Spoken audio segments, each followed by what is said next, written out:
Oh, my God. What? She didn't plot to kill him. I don't know. Locked in an old prison, could we cope for 24 hours? Right, I know that they exist now.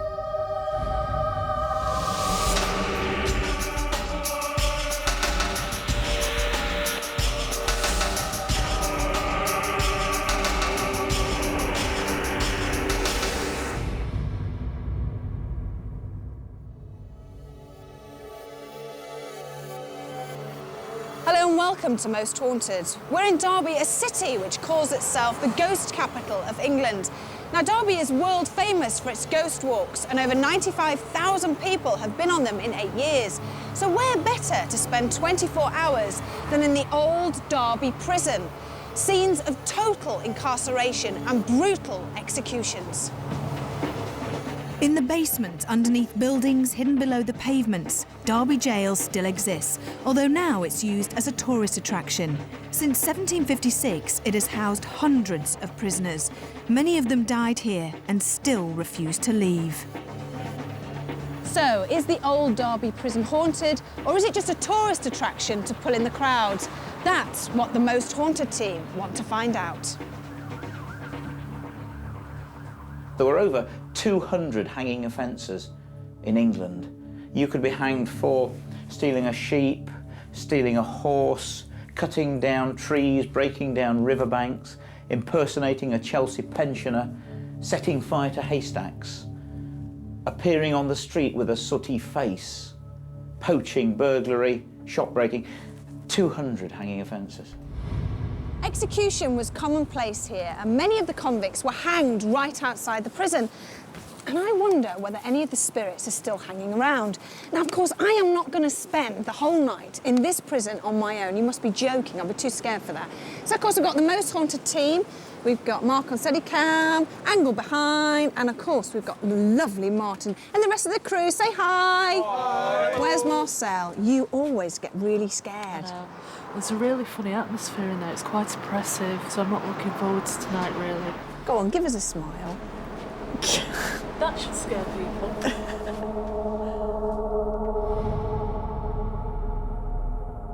Now, most people, if they encounter anything paranormal, immediately jump to the conclusion that it's a ghost. Now, Jason Carr, parapsychologist, you don't do that. I don't do that. I don't believe in ghosts. At all? Well, most people, when they think they've seen a ghost or had some kind of unusual occurrence, automatically will assume that it is paranormal without looking into it in any depth at all. We don't do that. We look for scientific evidence, we look for logical explanations, looking at it in a logical and an analytical way. People don't do that. They're too ready to accept the unknown. A bit like myself. A bit like you. And Marcel as well. And a few more people here as Absolutely. well. Now, here at the prison, Yeah. what sort of strange occurrences have happened in the past here?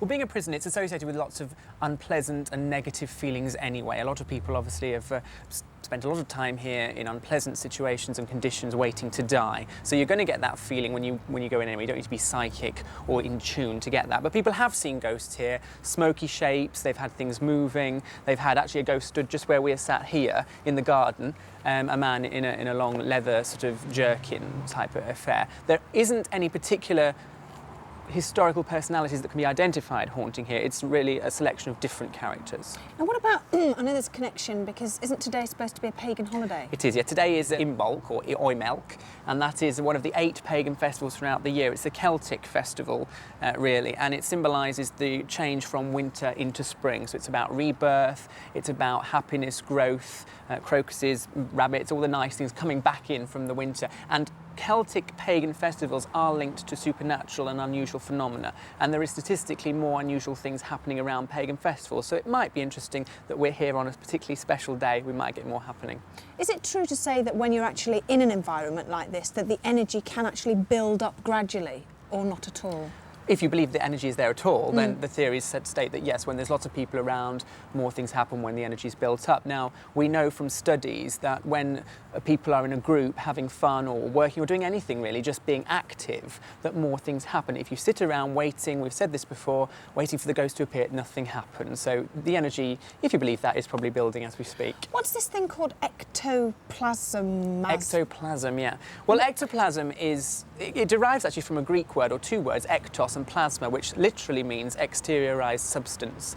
And when you see photographs of wispy, ghost-like images, that is supposed to be ectoplasm. But if you go back to spiritualist days when mediums in the Victorian era used to give seances, they supposedly would produce, perhaps I'm saying the wrong thing here, they used to produce ectoplasm from their bodies, and the ectoplasm would come out and form into the shape of a ghost. That's what it's supposed to be. There's no scientific evidence for it. Has it happened here? It's supposed to happen in every haunted house, so we might get some tonight, you never know. Now, you're going to be doing some experiments here tonight. What We sort are. of things are we going to be doing? Well, I'm going to use a trigger object across. Now, this is particularly relevant here because this site actually has links with a nunnery, and some of the reported unusual occurrences are associated with nuns or monks chanting. So that's to try and entice the ghosts out, if you like. But more interesting than those here, I particularly want to try a new experiment, which is known as automatic writing. Now, in spiritualist history, this is where a medium goes into a trance state and blindfold, they write on a piece of paper, and allegedly the information that is written comes from a ghost. Now, you don't have to be psychic or mediumistic to try this,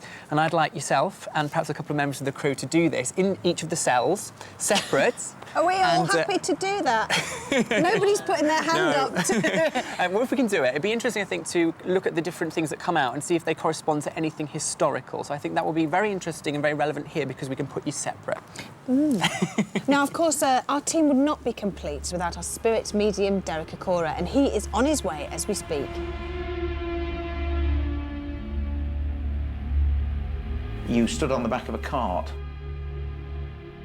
Big, thick rope put around your neck. The horse was drawn away, and you were left literally swinging in the breeze. It could take you anything up to a quarter of an hour to die of slow strangulation, kicking, writhing, choking, vomiting. And then he used to cut the rope up into small lengths and sell it to the crowd. Money for old rope. After the execution, murderers were also sentenced to be either dissected publicly by doctors or gibbeted, which is hung up in a metal cage. Your body was tarred and you were hung near the scene of the crime and left to rot, and for the crows to pick at your eyes and your bones to bleach. And of course, you see, in those days, as today, we all crave a decent burial, and people were terrified of not having this burial and their body not being whole. So of course they believed that on the Day of Judgment, if their body wasn't whole and their soul wasn't, and they'd rot in hell forever. Some people, of course, tried to take their own lives.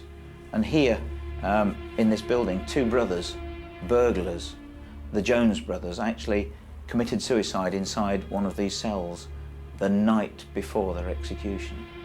And this was the terrible, terrible torment of these poor, unfortunate people that occupied these cells here.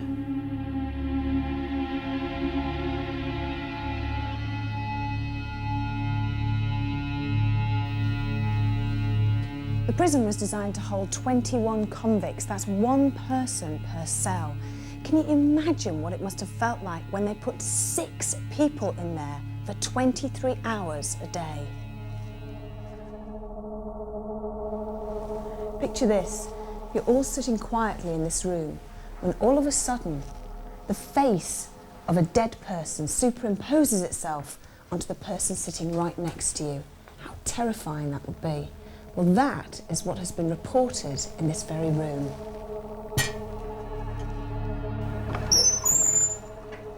All of the cells run off this main passageway where ghostly figures are often seen. Also, noises are heard here, clicking, scraping, dragging, and bolts being closed across doors. Prisoners were split into cells. Felons, debtors, and women. But it's in this particular cell that a lot of paranormal activity has been reported. Strange, shapeless mists, streaks of light, and the noise of something turning over on the straw bed. I've been doing ghost walks around the city of Derby for the last 9 years. And people used to say, will we see a ghost? And I used to say, no, not on a commercial ghost walk, until I took this building over. And the number of people that have had for want of a better word, experience as ghostly ones in here, including me. It does alter your outlook when you really, really have seen something yourself. And I have. What I'm actually doing here, we haven't officially started the investigation yet, Derek hasn't arrived, but just because people are milling around and a few things and feelings have been reported in this cell and the cell next door, I thought I'd set up a trigger object now. So what I'm doing is drawing around the edge of the cross, exactly, so we can tell if it's moved even a few millimetres. If it does move, it will be paranormal. Now, we have had this and other things move in other locations, so we'll have to wait and see. I'll secure it up again so we can make sure no one's coming in. Oh, no. Very scientific way of securing the location, as you can see.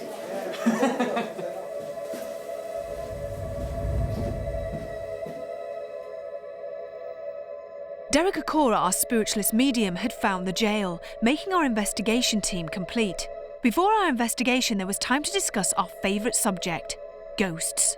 Do you actually think that they have a choice to where they can actually haunt? Yes, I do, Richard, because, you know, as we exercise this special thing that we call free will here, we're in the physical body. It's no different when we're in the spirit body. So yes, without a doubt, we can pick and choose. But generally, in the choosing, it's generally to something and a place where we've had experience. Can I ask you a question on what you've just said there, Derek? Because when you look at ghost stories, ghost tales, a lot of emphasis is put on ghosts not liking where they are. Why would they choose to be stuck in that limbo state? Okay, well, to my understanding, you'll find a person, an individual, being stuck in an atmosphere. If they've passed away from the physical body in an unnatural way, the likelihood is 9 out of 10 they can be stuck in the atmosphere until, for a certain period of time, until they're actually, let's say, encouraged from a higher sphere by, if you wish, angelic beings to come along and show them that they now no longer should be in this atmosphere and to seek the light. Why is it that ghosts seem to like to haunt graveyards? You'd think that they want to sort of go to a more pleasant place to haunt. Why stay where they were buried? Well, I think it's actually a common misconception that ghosts haunt graveyards. I mean, if you look at the statistics of people who've reported ghost sightings in graveyards, they're very, very, very rare. There is an interesting folk tale to do with ghosts in graveyards, and that is that the first person who is interred in the graveyard haunts it and looks after the rest of the ghosts, and it's known as the graveyard guardian. And if you look back in English folk tales, there's hints at somebody being sacrificed when a new graveyard is created in order that the graveyard has its graveyard guardian. But if you, as I say, if you look at the evidence, there's not many sightings of ghosts actually in graveyards.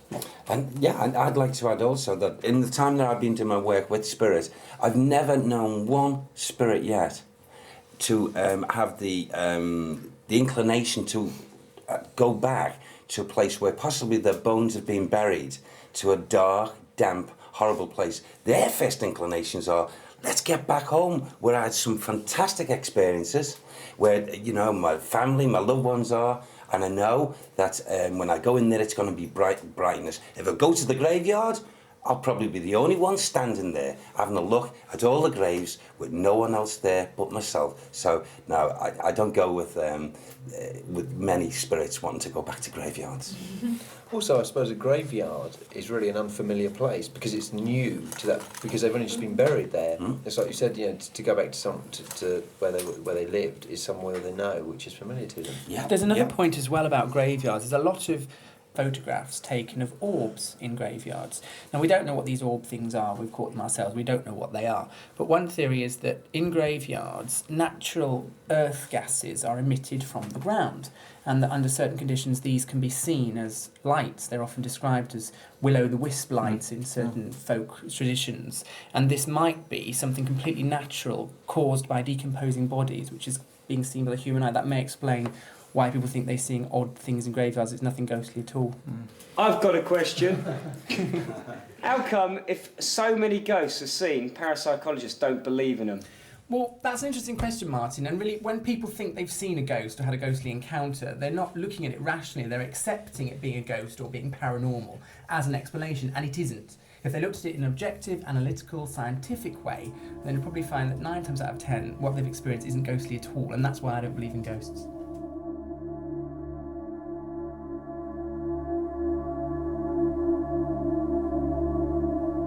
No one's actually been in here for just under an hour, and we've kept the area secure, so I know no one's been inside. We're just going to check to see if the trigger object has moved.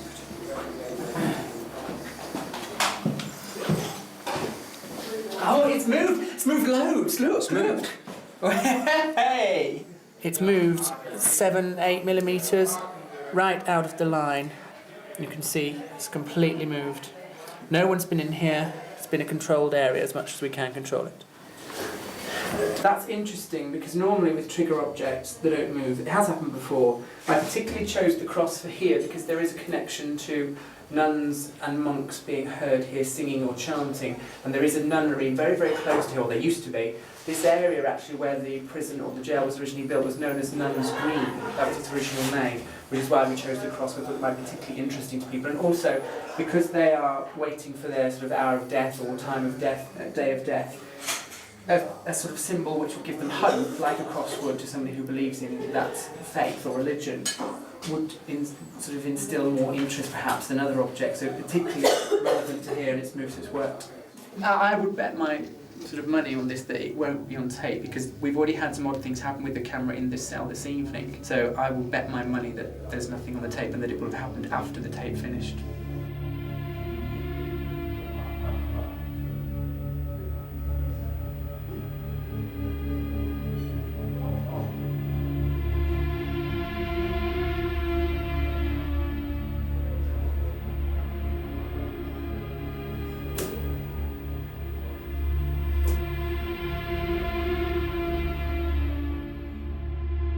Amazingly, we had caught the cross moving. Unfortunately, the camera was not set wide enough so we couldn't see all sides of the paper. All we know was that the cell was locked and no one could have entered the room.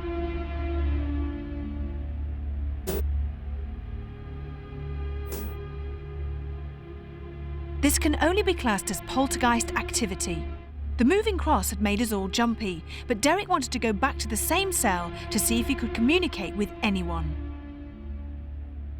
I'm picking up a great deal of, quite simply, mixed emotions in this cell. I feel as if I'm isolated and I'm singular, because this energy is take me back in a reflection of a life, you know, and I feel a male memory thought, and I feel as if, you know, I want to be you know, something round my neck as if, you know, like a hanging. Okay. But I've also, there's something else, there's another side to him, another side. And I feel it's like as if, for some reason, he's laughing about the other side of his nature. Because what he said in what I was getting in the residual, and even Sam butted in there and he said, you know, he was good with the money, he was a master forger. That alone could have got him incarcerated. But he got off with that. Now he's talking about the name Alice. His words, which is left in the residual, Sam is now opening that up for me, he said these words. No, she wasn't guilty. No, she wasn't guilty. David? What do you mean, Sam? David? Yes. Say it again. David George. David George? David George. David, say it again, please. It's not very clear. Is David George's spirit here? No. No. He said that Alice, she must have been linked here. Yes. She didn't plot to kill him. She didn't plot to kill him. Who did she not plot to kill? David? David what? David Lloyd. David Lloyd George. David Lloyd, she was not guilty, but she was incarcerated. Take that off me. Don't do that to me. Now this is someone, actually this is not Sam, it's not the residual energy. I feel sick. Yes. I feel sick. Do you want to go out? Do you want to come out a little bit? Just a little bit? Yes. Do you understand Yes. what you're giving? Yes. Yeah. And some people are not just happy with the idea of a person to be executed, but... A bit. Yes. Sure.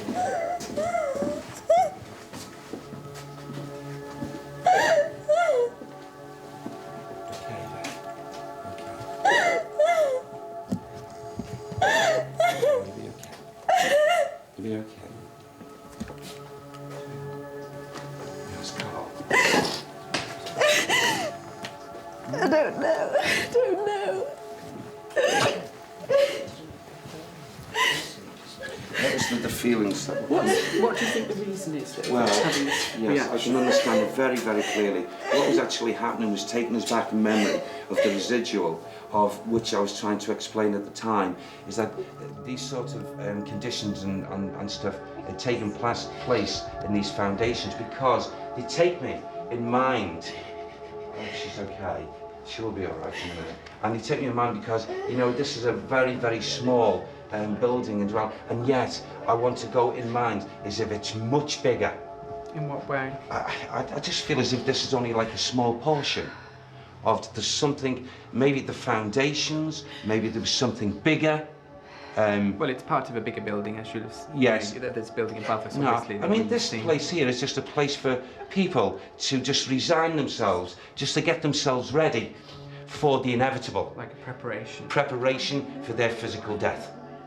A statement was made in that cell there that some people are not happy just to see someone just strung up and hung, but you know, to see the feelings of having your guts ripped out. Do you mean like hung, drawn and quartered? Yes. I cannot explain why I became so emotional. It is something that will bother me for years. 5 minutes after this, I felt absolutely fine. What did you feel? What I just happened felt, to you? I still feel it now, like Yes. sick to my stomach. I Yes. feel so embarrassed about this, I have to say. It was just like the sickiest feeling in my stomach. And then the desire to just, I can't explain it. There is no explanation.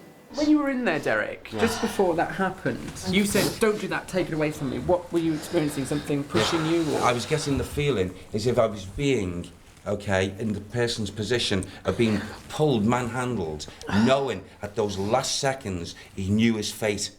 And the feelings of the stomach now, you know, what I've just talked about the hung, drawn and quartered, you know, probably some of the most cruelest ways before that sort of physical death is to let the prisoner know exactly what the fate was. So mentally what a vet, as I understand it, was experiencing there was just prior seconds to the person being manhandled, okay? And this is what it hit me, and then the vet started to feel that's it, because in his mental mind, in his mind, consciously, he's saying to himself, I'm being taken to now go and experience this. So his stomach was feeling sick. He was feeling all the emotions. And- he was tearful. And you see, the thing is, today I've been absolutely fine, absolutely happy. I mean, everybody can say that. I've been singing away. And I've only ever been in that room earlier on today, but that was with everybody else. And it was just, I don't know whether you conjured up anything or whatever. All I know is that I would never, and I have never, cried and behaved like I've only ever done that in front of my husband at home. I've been with you all day here, and you haven't been like this at all. No, I have no idea why. Do you want to go outside? No, I'm fine. I'll be all right in a minute. You carry on.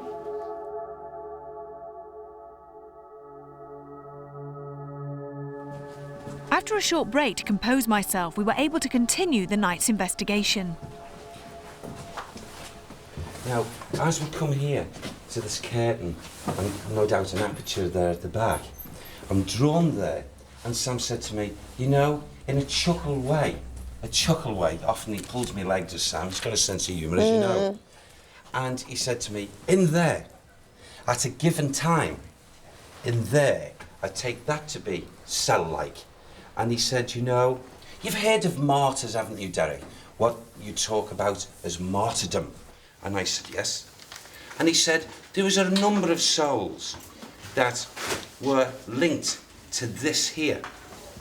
And he said something else, that, so I don't know how many in the number at times of incarceration, but he said you must say these words very clearly and very precisely and very truthfully. And he said, say these words. So I'm just repeating. Patriarch, or patriarch martyr. So I want to say, whatever the links with that word or name. Oh, and I get a man who comes in here often and laughs and says, aha, I got away with it. Aha, I got away with it. They didn't stretch my neck. And I said, Sam, who is he? And this man has been seen. I don't know how many times. And the name is George. No, it's not George, forgive me. That's a separate person. There's been a George in here at some time. But can I say, yes, yes. The surname Bullock, spelt with a U, I feel. Mm-hmm. And he's the one who's full of laughter. He escaped the noose. He did a deal. He did a deal. Oh, he's really chuffed with himself, absolutely pleased.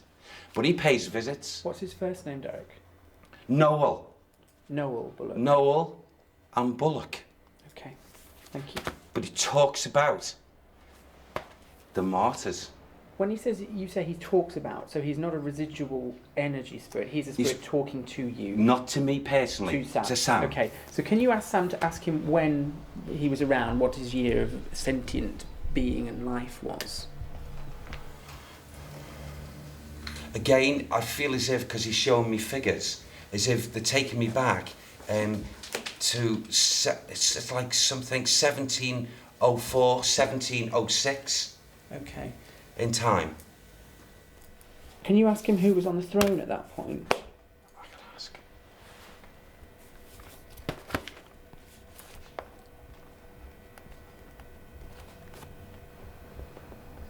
Well, I don't know what the conflict is or the confliction here, but he gives me both Charles and then he gives me James.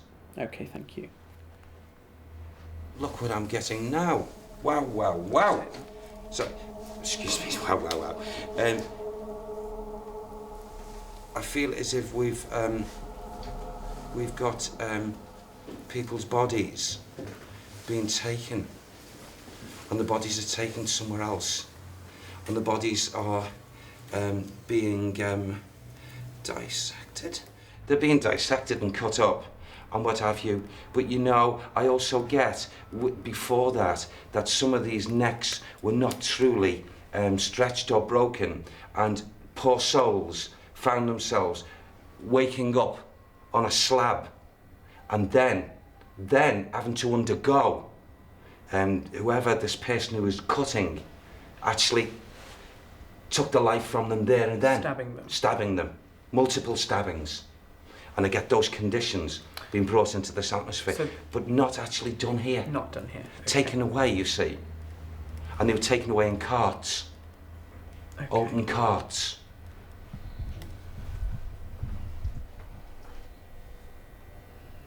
A number of people were actually found themselves experiencing the choking and what have you, and then a blankness, and then waking up in this dark, damp room, and then focusing their eyes, getting full focus. That's what was affecting my eyes earlier, because they would take me to another room, another area.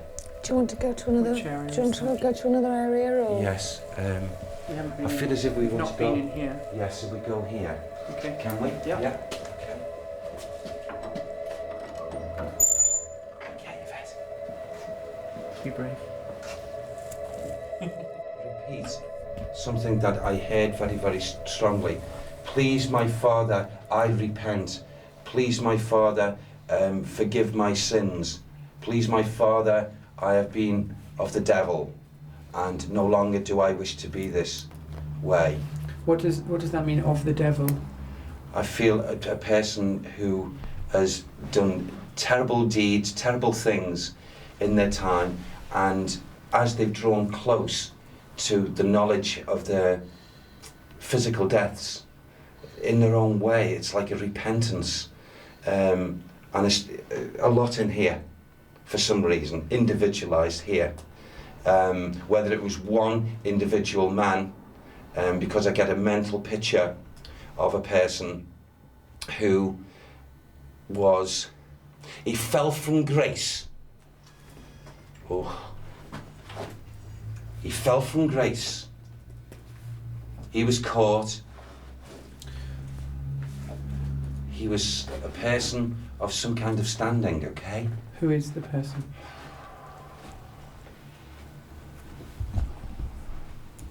He felt as if he couldn't be caught, or he shouldn't be caught, because of who he was. And he covered up and he covered up. And I feel he actually took the life of a lady. He took the life of a lady. Now, I feel as if the lady was known to him. Maybe a mistress, a wife, and he was well-to-do, so to speak, in his day, and he never felt as if he could be caught, incarcerated. He was too high up in his life, but he was caught, and he was not caught on a technicality. He was caught and rightly brought to justice in the sense of his incarceration, and he did lose his physical life. He was hung. He was also one of the many that he was known to be saying, as he was led out of this incarceration, ready to face his judgment, God as he would, because he was quoting God all the way, I feel, to the gallows or what have you. What was he saying? You said he was saying, and you were about to say a sentence. I feel it was forgive my evil for what I practiced, for what I did and my deeds. You seem to have got quite a strong link with this entity or spirit. Yes.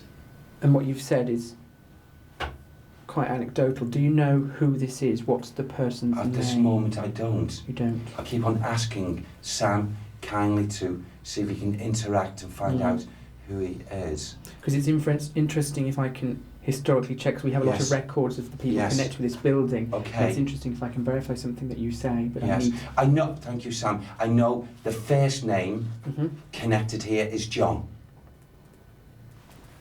Thank you. John. And Sam's pointing that with me. Yes, that's the name. Thank you, Sam. Good.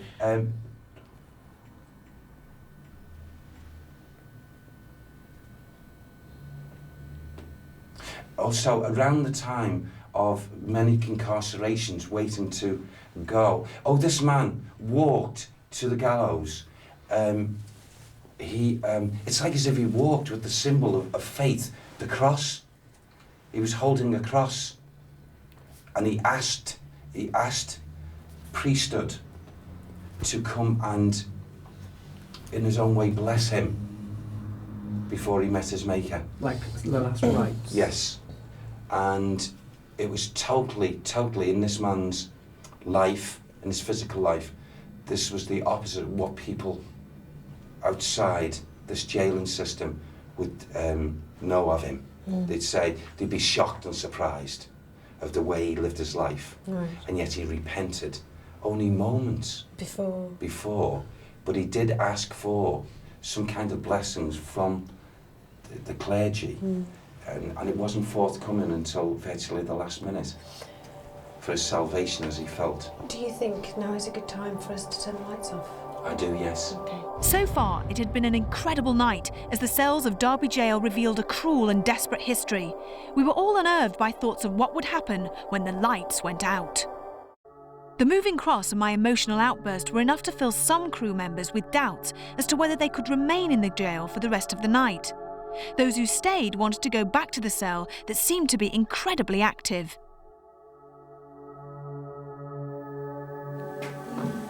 What's that smell of flowers?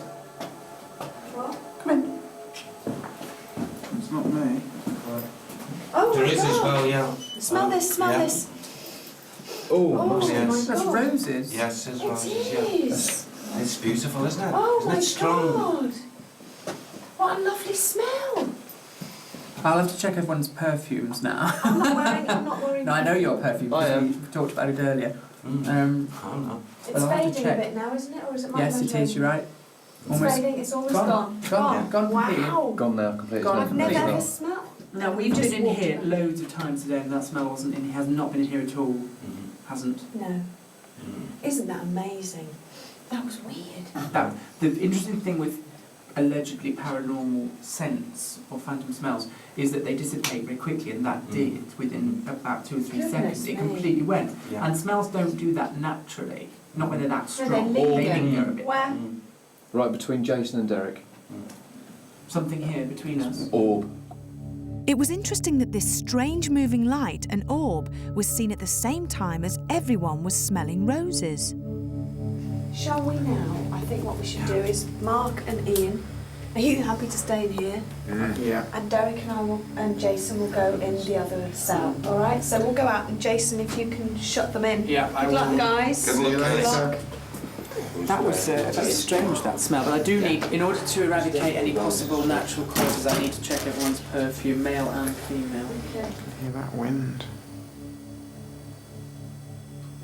Well, it really is dark, and I'm glad as well that I'm not anywhere and Mark's seeing. Are you seeing anything? I don't know what I'm looking for if I see an orb. It'll be a little pinpoint of light. I think I've just seen an orb actually. What was it like? Bottom left, it was just like a tiny comet. Yeah. And it just went dead slowly from... That's exactly it. But it wasn't that clear, that's the only thing. I think that smell was interesting. Very. I have smelled paranormal, for want of a better word, smells lots of times in different places. It's probably the most commonly experienced thing for me. And I've experienced lots of different smells. Oh, the Did you- roses, Did you smell it as well? Oh, yes, very much That so, was yeah. very strong, it was really pungent. Yeah. And then it dissipated like that. That's Yes. it for me. Just explain what Mark and Ian are doing next door. Well, Mark and Ian are trying an experiment of automatic writing, which, if you go back to the Victorian era when mediums were very popular and spiritualism was extremely good pastime for everybody, they used to try and do automatic writing whereby they have a piece of blank paper and a pen, close your eyes, ask a spirit to write through them. Now, a lot of this is illegible and nonsense, and that's probably what we'll get. But it's interesting to see if anything they come out with fits in with historical records that we can check. They may get nothing. I'll be very surprised if they get anything at all. But if they do, it's worth having a look. I've actually, talking about this subject, I have actually seen a person instrumented actually in front of my very eyes, actually doing pages and pages of very intricate, very articulate, very pronounced words where the person had no, let's say, didn't have the intellect to be able to put down all this stuff on papers, I've actually seen it. I haven't seen it done. I've examined them after they've been done. Yeah. If you take, you'll know about the case of Borley Rectory, the most famous psychical research case in history.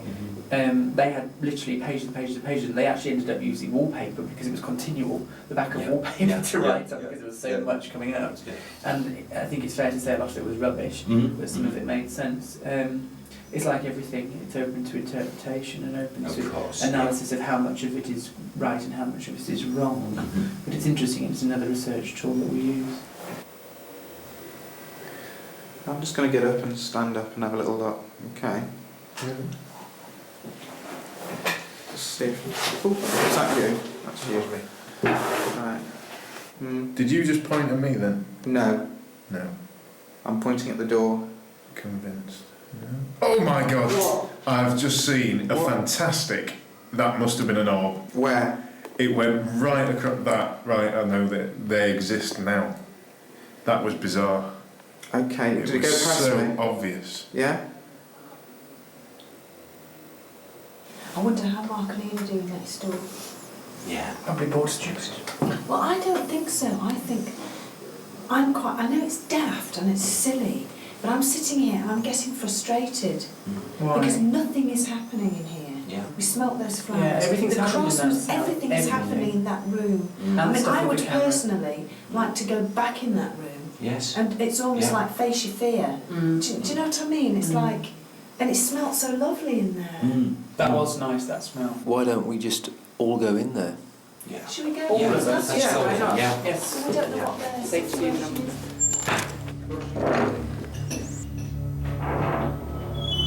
What are you doing? We've seen some orbs. Great. We're coming to join you. There's that smell again. Yeah, it's back. Can't you smell it? Yeah. Yeah. I can't smell it. Can you not smell it, guys? I can't smell it at all. I can't. Have either of you got aftershave on? I haven't, no. No, I haven't.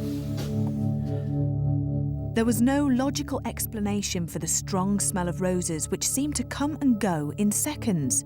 Jason wanted to try out the automatic handwriting experiment on a few of us, but with only a couple of lines and squiggles drawn that meant nothing, we could not use the results as part of our paranormal investigation. The crew was shocked at the amount of paranormal activity that had happened earlier on in the evening, but some members wanted more. This wasn't to be. We were more than satisfied with the strange smell of roses, the orbs, my strange outburst, and the moving cross, and they all happened in the same cell.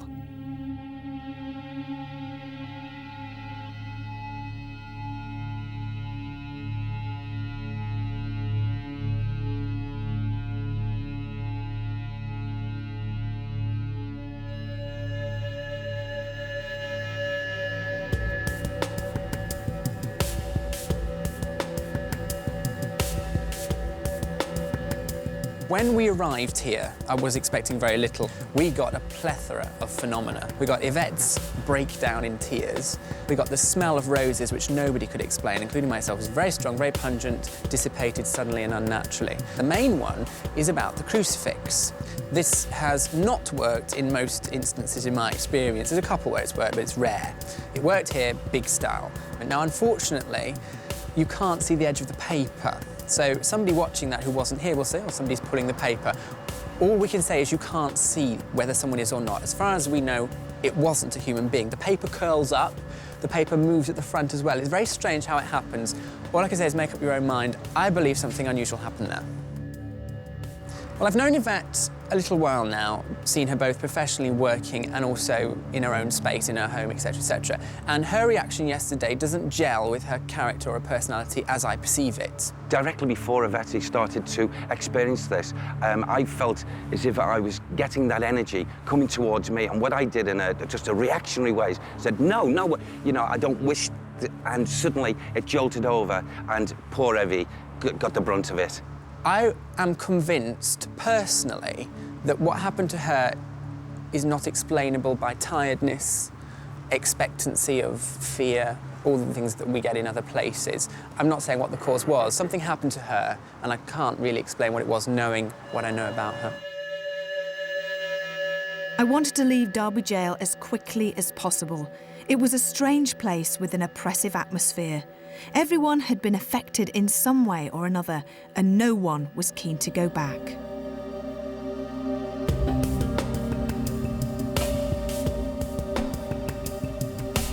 This cardboard box, which obviously can catch fire very easily, was on top of these rings. It was directly there. It's several of them, so it's not just one knob. Feel them. They're on. Oh, fantastic, isn't it? Look at that! No, that can't be right, that. Oh, no. That's